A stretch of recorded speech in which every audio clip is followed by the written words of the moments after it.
Bonjour à toutes et à tous.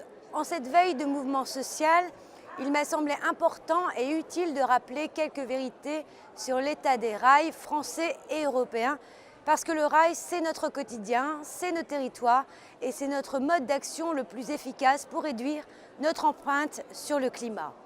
J'entends dans la bouche de trop de responsables politiques qu'il faut privatiser la SNCF à cause de l'Europe, parce que l'Europe a libéralisé le rail. C'est une contre-vérité. Oui, l'Europe a ouvert le marché ferroviaire à la concurrence. On aura à partir de 2019 d'autres compagnies européennes qui pourront exploiter des grandes lignes comme nos LGV, mais aussi le réseau de services publics qui sont occupés aujourd'hui par les intercités et les TER de la SNCF. Il est vrai que cette libéralisation du rail comporte des risques de dégradation du service public, de fin des tarifications spéciales pour les jeunes, les personnes âgées, les chômeurs. J'ai d'ailleurs voté contre cette loi au Parlement européen. Mais en aucun cas, je le répète, en aucun cas, cette réforme ne commande aux compagnies ferroviaires européennes, comme la SNCF, de devenir des sociétés privées. Chacun gardera le modèle qu'il veut, qu'il soit public ou privé. C'est la raison pour laquelle je milite pour que la SNCF garde son statut d'EPIC. Deuxièmement, la privatisation est une erreur. Il suffit de regarder nos voisins européens pour s'en rendre compte. En 1995, les Britanniques ont découpé leur réseau et l'ont confié à différentes franchises privées. Conclusion, une augmentation des accidents graves dans les premières années d'exploitation et aujourd'hui, le service s'est tellement dégradé qu'une majorité de Britanniques se disent prêts à renationaliser le rail. On a aussi un exemple de privatisation ratée en France, c'est le fret. Ça fait plus de 10 ans que la France a ouvert son activité de fret à la concurrence.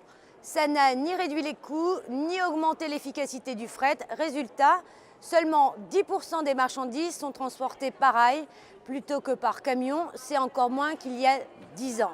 Donc la privatisation pour la privatisation, ça ne marche pas.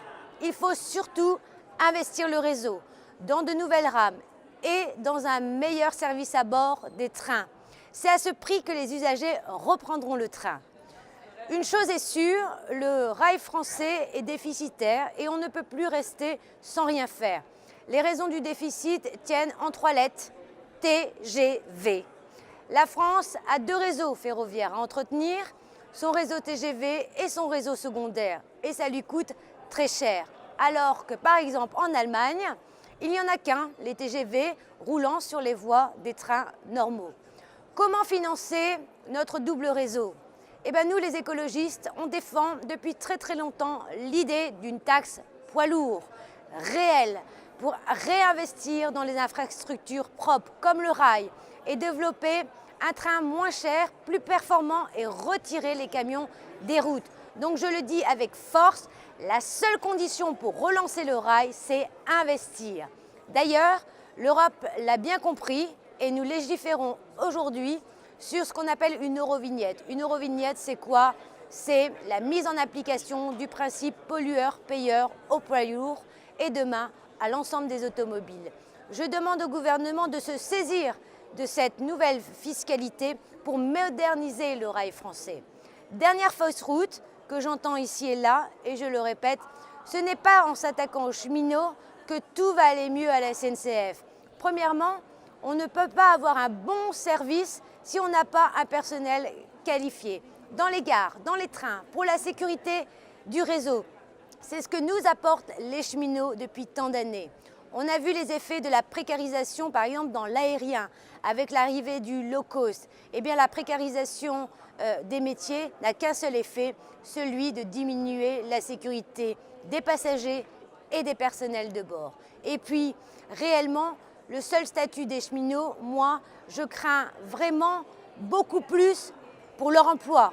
Parce qu'aujourd'hui, rien ne garantit que si un réseau TER passe à la concurrence, l'ancien personnel SNCF sera repris par le nouvel opérateur. Alors je demande que les régions et l'État inscrivent ce principe fondamental du transfert des personnels de façon obligatoire dans tous les marchés public. C'est pourquoi il faut se battre aux côtés de nos amis cheminots pour qu'ils puissent travailler dans de bonnes conditions. Et je vous souhaite à toutes et à tous une très belle journée de mobilisation pour demain.